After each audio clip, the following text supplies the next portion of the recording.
Police वाला होगा तो तू अपने घर पे होगा। तेरी हिम्मत कैसे हुई कि तू इससे अफेयर चलाए? सरफराज प्लीज। मेरी आंखों में धूल झोंक कर इससे मिलने आती है तू? अब ये औरत मुझसे एक पल और बर्दाश्त नहीं होगी। जितनी घटिया इसकी बहन है ना, उतनी ही घटिया ये भी है। फराज और फिजा का घर, जो कभी हंसी खुशी से भरा रहता था, आज बिल्कुल शांत था। फिजा चुपचाप खाना बना रही थी। उसके चेहरे पर चिंता साफ दिख रही थी। फराज खिड़की के पास खड़ा था। उसकी नजरें बाहर इधर उधर घूम रही थीं। हवा में एक अजीब सी उदासी थी, जैसे कुछ बुरा होने वाला हो। तभी अचानक दरवाजे की घंटी बजी। फिजा ने घबराकर दरवाजे की तरफ देखा। उसके चेहरे पर एक पल के लिए डर दिखा। बहुत हो गया, फराज चिल्लाया। अब और बर्दाश्त नहीं होता। उसने दुआ की तरफ इशारा करते हुए कहा, जाओ यहां से और फिर कभी दिखाई मत देना। दुआ की आंखों से आंसू बहने लगे।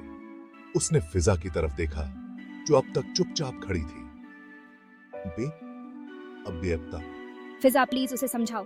फिजा ने फराज की तरफ देखा। उसकी निगाहों में एक अनकहा दर्द था।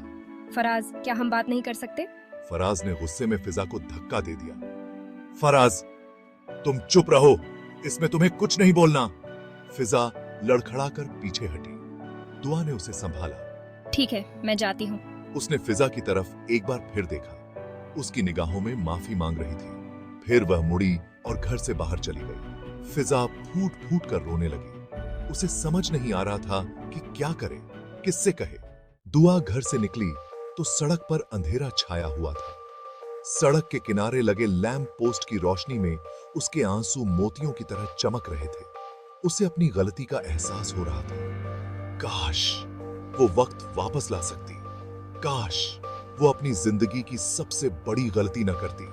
वो जानती थी कि उसने जो किया उसकी कोई माफी नहीं। फिर भी उसे उम्मीद थी कि फराज उसे माफ कर देगा। काश मैं अपनी गलती सुधार सकती। वो एक पार्क में पहुंची और बेंच पर जाकर बैठ गई।